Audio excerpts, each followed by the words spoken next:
Welcome to Your Inspired Journey. I'm Carla Andrews, and I have the wonderful pleasure of being here with Barb Hildenbrand. She is a fantastic author, a certified speaker, coach, and trainer. And more than that, of course, mom to beautiful children from all over as a biological, adopted, and a step. Barb, welcome to our platform. We are so excited to hear so much more about what you're offering, not only your clients, but to the world. Thank you. It's great to be here with you.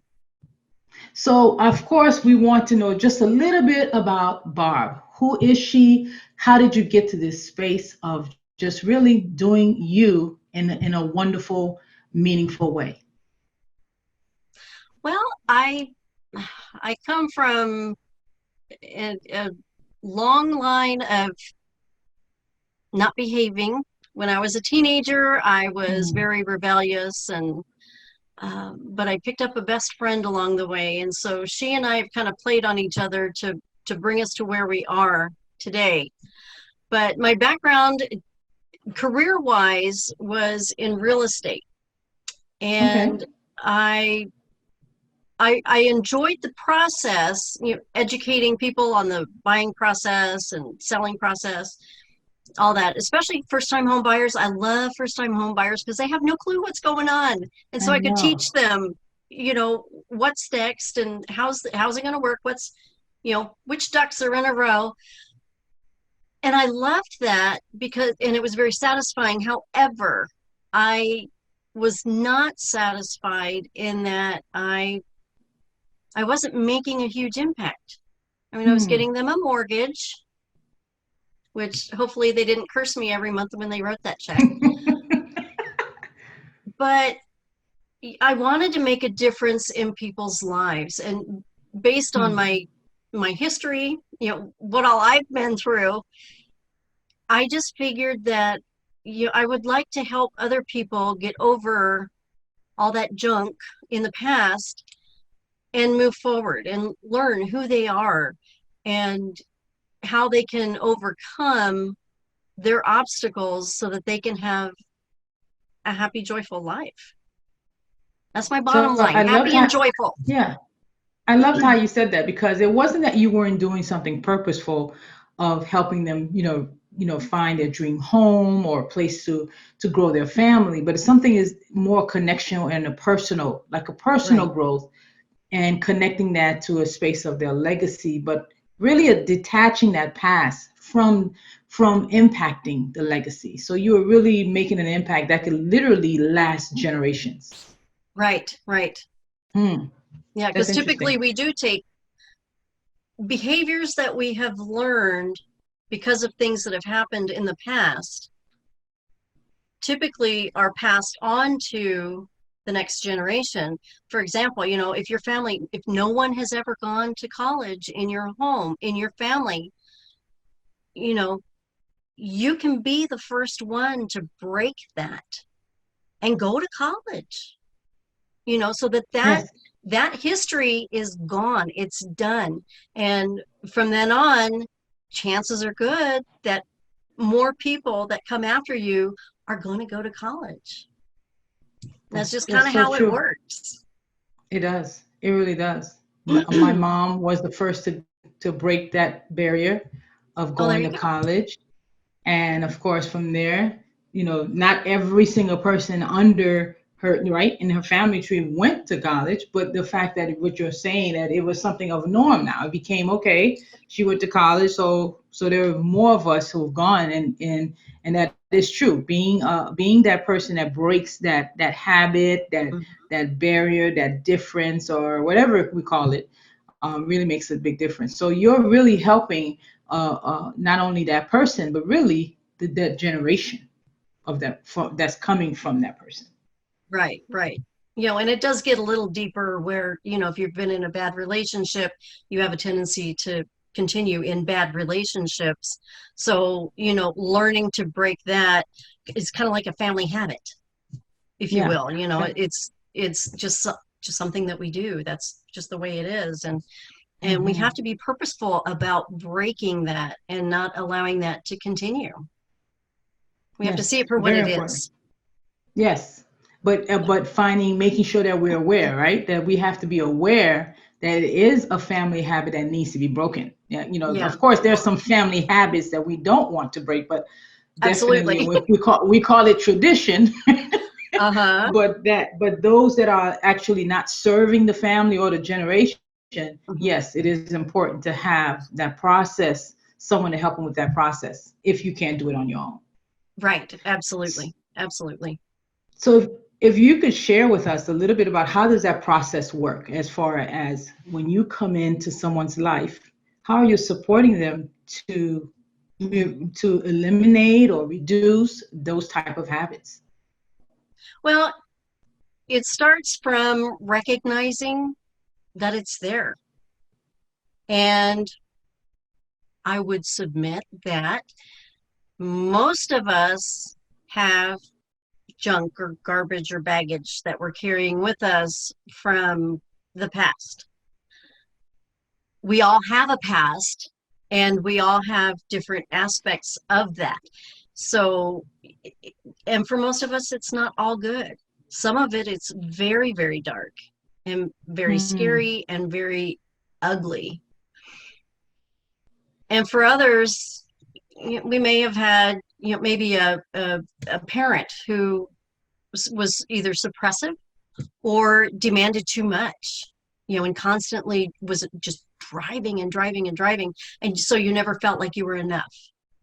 That's a big Or one. it could be all the way to, abuse, neglect, that kind of thing. So, I mean, there's a whole gamut, but the first thing is recognizing, yes, it happened. Yes, excuse the language, but it sucked. But, and then you have to purposely think, I am not going to allow that to drive me. I'm not going to allow that to continue to rule over my life, because a lot of things that we do and choices that we make are from that stuff and that yucky stuff, and our habits and And so our self-worth yeah. and that kind of thing. Hmm.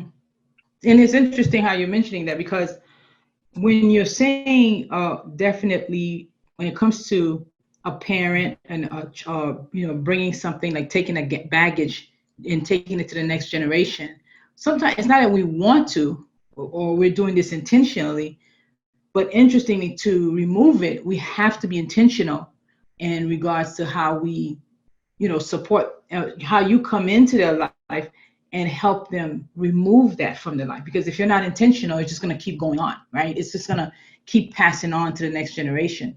But a lot of times we don't want to face that. So what steps are you taking to help the person?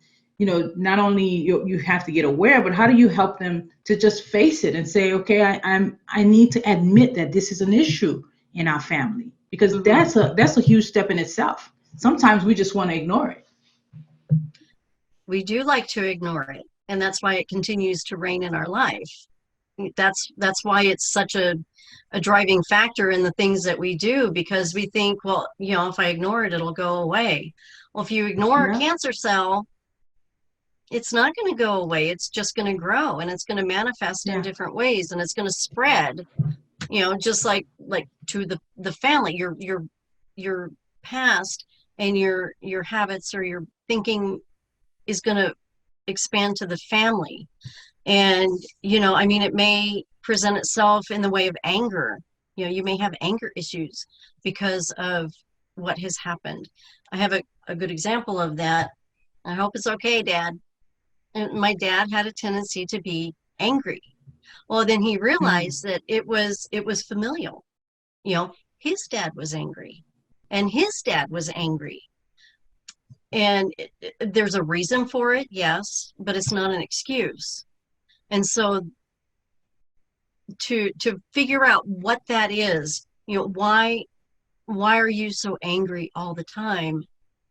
And it takes some deep diving Mm-hmm. sometimes to really get to the root of, that's it. You know, to finally get there. And that a lot of times can be done in coaching, or, just some real self-reflection. And which is kind of one of the things that I did was I thought about, why am I making foolish decisions? Or why do I feel about myself this way?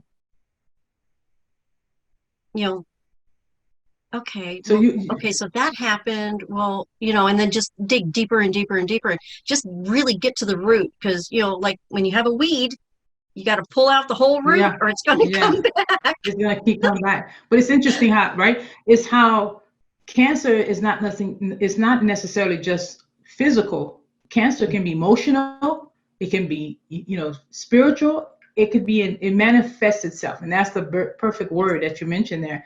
That it can manifest itself and spread. And so, whether it's wide, spreading wide, or deeper as into future generations, it is something that we do need to pay attention to, just as we would nutritionally about our bodies. And so you're coming in as a coach, right? Or do you come as an accountability coach? Or do you come in, like, what do you call yourself as you're working with the client to help support them along this journey? More of a life coach Okay. is what I call myself. And and that's helping draw out what's inside you. I mean, we all have the answer right here. Mm-hmm. It's there, kind of like our memory. We have all these files of memory, and we just have to recall them sometimes. And sometimes Mm-hmm.